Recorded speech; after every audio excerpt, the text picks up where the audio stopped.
Mamadou Lamine Siby est le président du Front populaire républicain, FRP, une formation politique du pays. Dans cette interview, il jette un regard sur la situation du pays, un an après la chute du régime du président Ibrahim Boubacar Keïta. Il estime que les choses semblent prendre une bonne direction pour donner la certitude tant souhaitée par le peuple.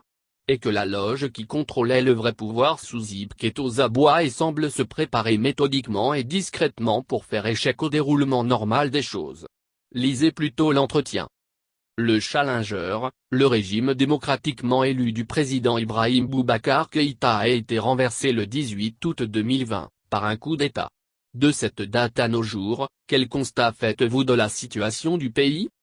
Du 18 août 2020, date à laquelle le président Ibrahim Boubacar Keïta a été déposé par cette génération de Colombo réunis au sein du Comité national pour le salut du peuple, CNSP, il y a eu un temps où c'est le balayeur, le M5 RFP, qui a été balayé, caractérisé par des moments de désillusion et à la limite de grande déception.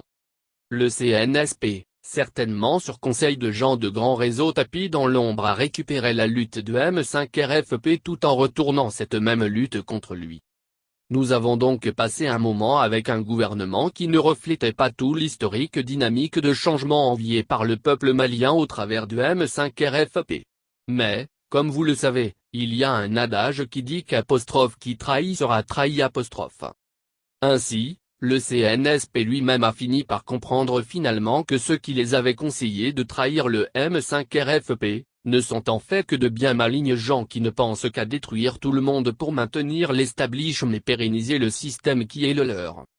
Ayant donc compris cela et en voulant sauver leur tête, les Colombos ont donc déposé Mokhtar Rouane et Banda et se sont retournés vers ceux qui devaient être leurs alliés dès le départ, question de réalisme politique. Et depuis, la loge qui contrôlait le vrai pouvoir sous Ib Keïta aboie et semble se préparer méthodiquement et discrètement pour faire échec au déroulement normal des choses, c'est-à-dire, une transition débouchant sur la rupture d'avec l'ordre ancien. Pour me résumer sur cette question, je dirais que d'un temps plein d'incertitude et de désespoir, nous nous sommes retrouvés dans un contexte où l'espoir semble renaître avec un Premier ministre au penchant nationaliste et un jeune officier discret et apparemment patriote comme chef d'État.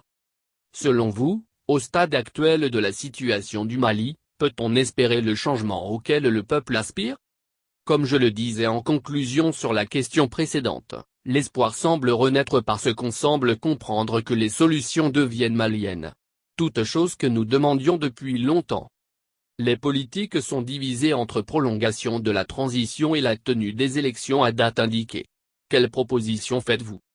Vous savez, en 2012, une grande pression a été exercée sur les autorités de la transition d'alors afin qu'elles organisent très rapidement les élections et permettre le retour à l'ordre constitutionnel. Elles s'y sont soumises et ce qui en est sorti est que nous avons repris les mêmes et nous avons continué pour nous arrêter encore le 18 août 2020.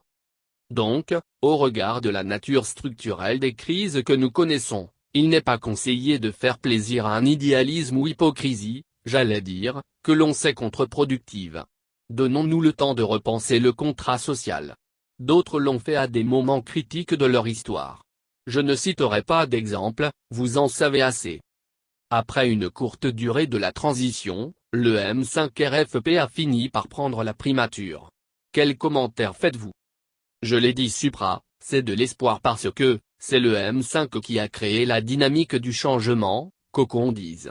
Donc nous n'avons plus qu'à espérer que l'esprit à l'origine demeure intact.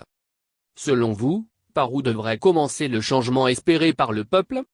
Il peut y avoir plusieurs bouts, mais ce qui est simple, c'est de montrer l'exemplarité sur tous les plans.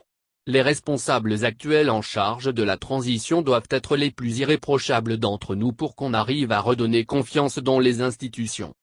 Tout commence là. Et dès lors que les Maliennes et les Maliens reprendront confiance et espoir dans leur pays, croyez-moi, la nécessaire mobilisation autour du pays deviendra une réalité et le PAG pourrait au-delà d'un portage politique avoir l'accompagnement populaire.